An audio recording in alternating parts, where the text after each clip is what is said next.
everyone, welcome to Raising Vibrations, and this is Simon. And today I'm super excited to be sharing something with you and really wanting to let you know what's going on in terms of my work. So today's video is me sharing with you workshops that I'm currently doing at this stage regarding transits. I feel that this is a really essential part of learning astrology and also getting to understand how this is operating in your life. And also I'm going to be sharing with you some understanding about how to actually understand a transit. What is an astrological transit from the perspective of the soul? Okay, so that's what we're going to get in that video today. So firstly, I just want to, like I said, share with you what this workshop is about.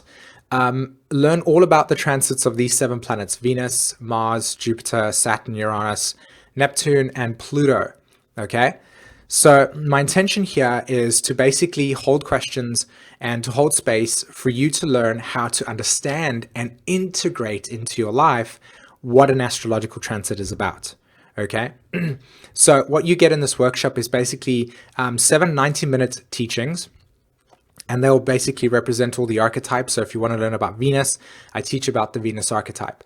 I'll show you the evolutionary intention of the transiting planet.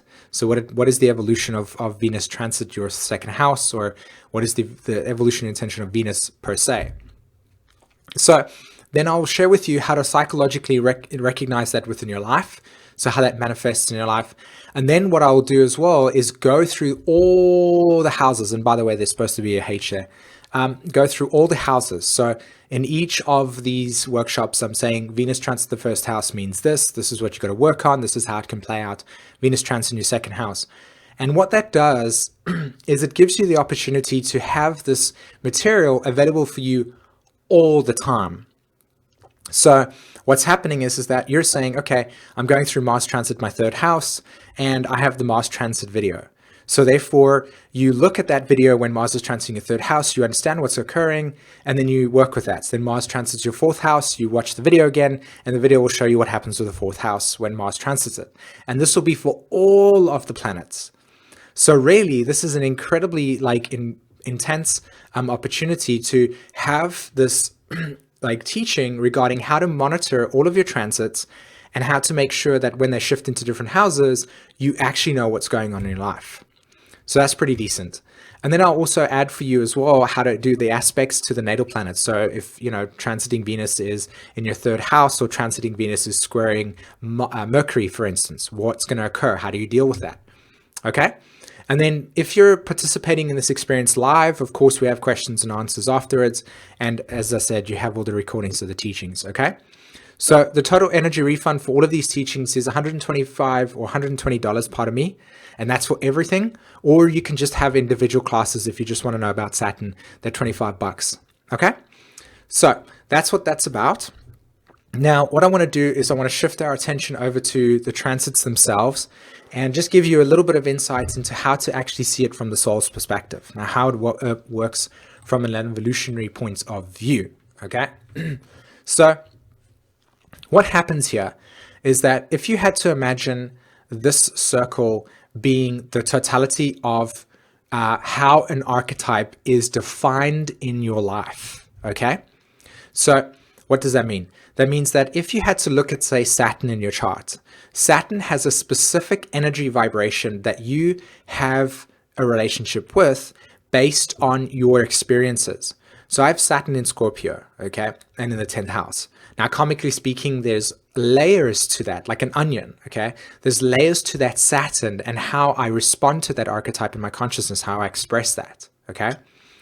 Then what happens is that you've got other planets. So you can see that there's layers, like onion layers around a planetary position in your chart, and that represents how you manifest that. So let's say, for instance, somebody else has Saturn in Scorpio, but they have Saturn in Scorpio now in the 10th house, okay? Generally speaking, both me and this person will have had lifetimes in the most recent lifetimes where the loss of the father would have occurred, or the loss of a country, or the loss of self-identity, okay? And so what happens is that the way we respond to that transit in our consciousness is any sort of situations that require us to stand up for ourselves, any situations that require us to be open and vulnerable with knowing how to protect ourselves would be in some way, shape or form not fully integrated. Okay, so there would be this disempowerment associated with it.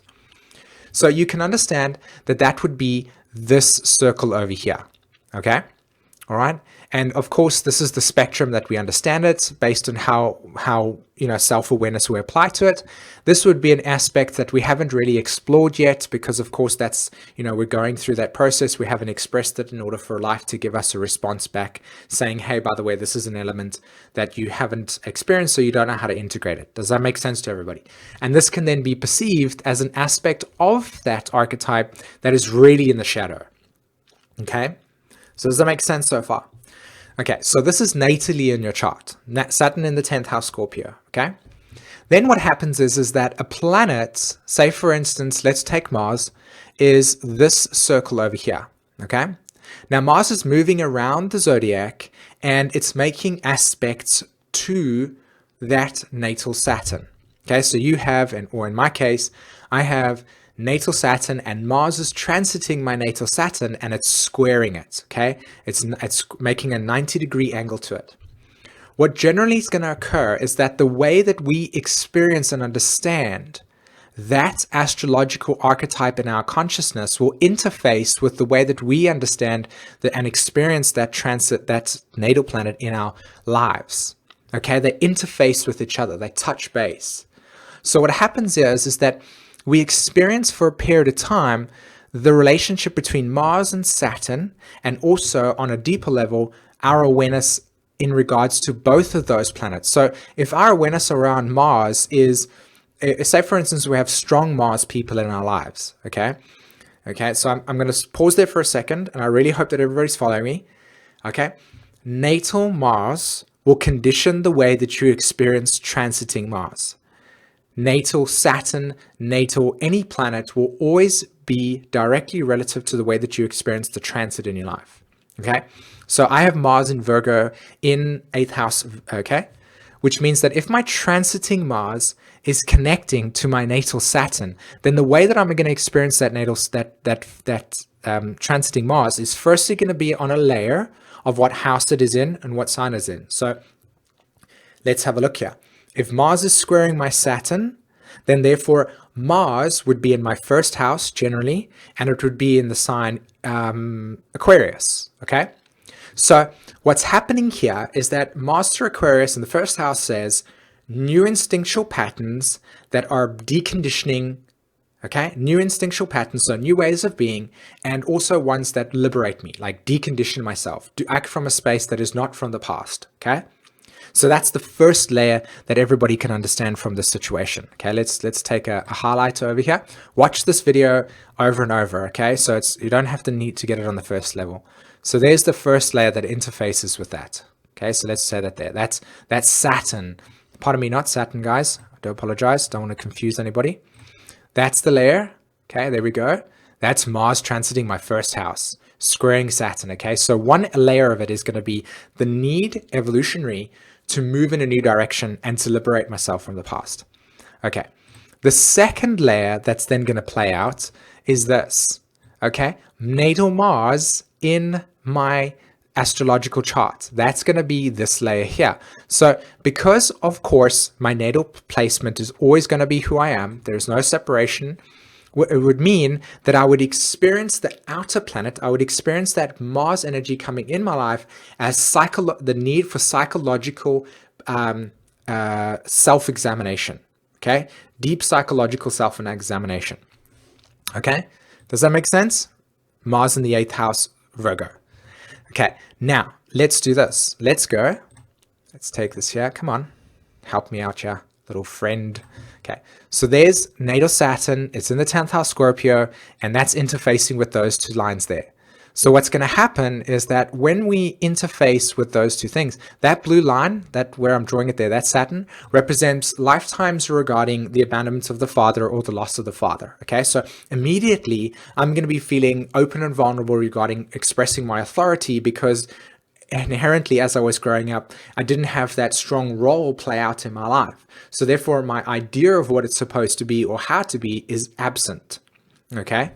So you can see now that as a transit hits my natal Saturn, what's going to be happening from an evolutionary perspective is that I'm going to be presented with a new opportunity, okay, Mars, in the first house, new direction, new opportunity to decondition myself from any of the ideas or associations regarding the way that my natal Saturn operates. And the way that I would experience that is through deep psychological analysis. Does that make sense? It's pretty neat, isn't it? So now you can imagine that when you just overlay the next thing, which is, okay, it's an opposition. So the opposition would imply that I would need to, in some way, shape, or form, pay attention to my external environment as it's reflecting to me aspects of myself that need to be integrated. Opposition. If it's a trine, then this will be a great opportunity for new dynamics to be playing out that would come to me very easily. Maybe somebody show up in my life and say, hey, by the way, like, I'm really good at creating direction. I'm really, really good at nurturing and creating support as like a father should, like direction and support and emotional support. And I'm willing to help you on a project. And then what I do is I observe and psychologically understand, okay, the nature of what has come into my life that is representative of what I can integrate as I go forward as direction orientated, as well as deeply to be more deeply vulnerable so that I can have more compassion in that way. Does that make sense? As a trine, as an example. I'm going really fast with this, but this is what I wanted to show you, is that when you're actually trying to do astrology where it's going to actually make a difference in your life, this is the depth that you have to go to, in my opinion. So I'm sharing this with you so that you can get a sort of like taste of what it means to actually understand transits in your life and to dig deeper and really, really get to the place of saying, hey, I'm actually having like an intense Pluto square Pluto at this stage. Now you can imagine Pluto square Pluto, right? Your natal Pluto is saying, hey, I'm trying to evolve through letting go of all of my deep insecurities, of feeling empowered. But then when it's squaring it, it's like, it's challenging that. Like people are challenging my insecurities and my life is being thrown apart. And like, how do I handle integrating that? Does that make sense? So food for thought on that experience. Okay, guys? So what I wanted to do was leave that at that point in time for you to share with me all your comments and how you've experienced transits and what you felt about this video. I'd highly appreciate that, everyone. And to not forget that if you're interested in this transits and to understand what it's all about, this is a 7-week workshop, okay? And we started last week, so Venus has already been done. Once you sign up and you book for everything, your Venus video will instantaneously be available to be watched, all right? Fantastic, everyone. Thanks so much for allowing me to share this with you. I really hope that this gave some deep perspective. And until then, take care. Bye-bye.